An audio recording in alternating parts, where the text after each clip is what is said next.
Macron, c'est quand même le premier président à avoir reconnu publiquement que la colonisation avait été un crime contre l'humanité. C'est des propos qui lui ont été beaucoup reprochés, mais qui sont à milieu des propos qu'un Nicolas Sarkozy pouvait tenir sur les questions d'identité nationale.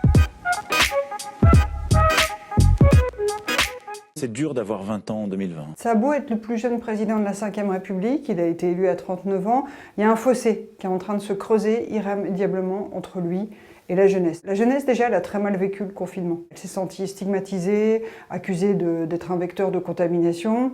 Elle vit pas très bien le fait de savoir qu'il y a le chômage de masse potentiellement qui arrive. Puis elle est révoltée aussi par les violences policières, les affaires qu'on a vues avec, par exemple, le tabassage de ce producteur de rap. Et ça se traduit pour le président de la République par une grosse gamelle dans les sondages. Si on regarde le dernier baromètre de l'IFOP du mois de décembre, il perd 17 points dans la tranche d'âge des 18-24 ans. Si on se reporte à 5 ans en arrière, Emmanuel Macron, quand il était ministre de l'économie, il tenait des discours très optimistes. C'est lui qui disait « C'est une bonne chose qu'en effet des jeunes aient cette ambition de pouvoir devenir milliardaires. » Aujourd'hui qu'il est devenu président de la République, en petit comité, il confie qu'il regarde régulièrement avec beaucoup d'inquiétude les statistiques de suicide dans la jeune population.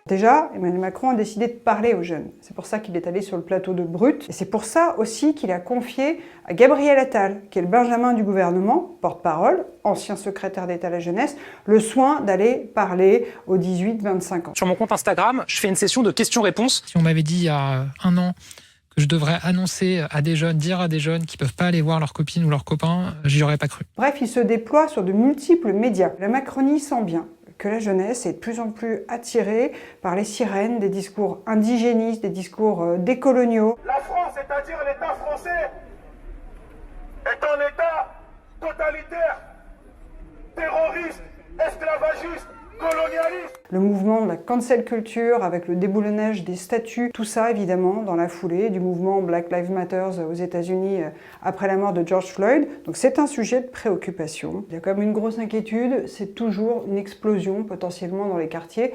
Il y a un ministre qui me disait récemment « Tout ça est trop calme, ça m'inquiète et ça m'empêche de dormir le week-end ». Fin de citation. Et le président a lui-même reconnu sur le plateau de Brut qu'il n'avait pas fait assez en matière de lutte contre les discriminations et le racisme. Et ce problème, on ne l'a pas réglé. Malgré mes engagements, je suis obligé de le constater.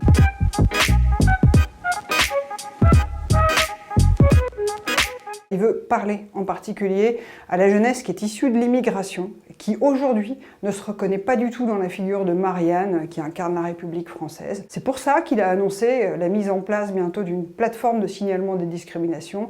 C'est pour ça qu'il veut généraliser les caméras piétons chez les policiers. Même si ça paraît très symbolique, il a confié à une commission le soin de désigner 300 à 500 personnalités qui sont issues de l'immigration, qui sont issues des dom-toms, pour donner leur nom à des rues, à des places, à des édifices publics, pour essayer de faire en sorte que la France se regarde telle qu'elle est. Ça peut être par exemple Raphaël Élysée, son nom ne dira peut-être rien aux gens, mais c'est le premier maire noir qui avait été élu sous la Troisième République. Il y a aussi par exemple une personnalité que Macron cite souvent, c'est Alexandre Dumas, le père de l'auteur, qui était un métis. Emmanuel Macron, lui, il veut regarder l'histoire telle qu'elle est, il veut regarder la France telle qu'elle est. Sa grosse difficulté, c'est qu'on est à moins de 500 jours de la présidentielle et qu'en la matière, il est concurrencé sur sa gauche par quelqu'un qui a très bien compris qu'il y avait un créneau électoral à prendre dans la jeunesse, c'est Jean-Luc Mélenchon.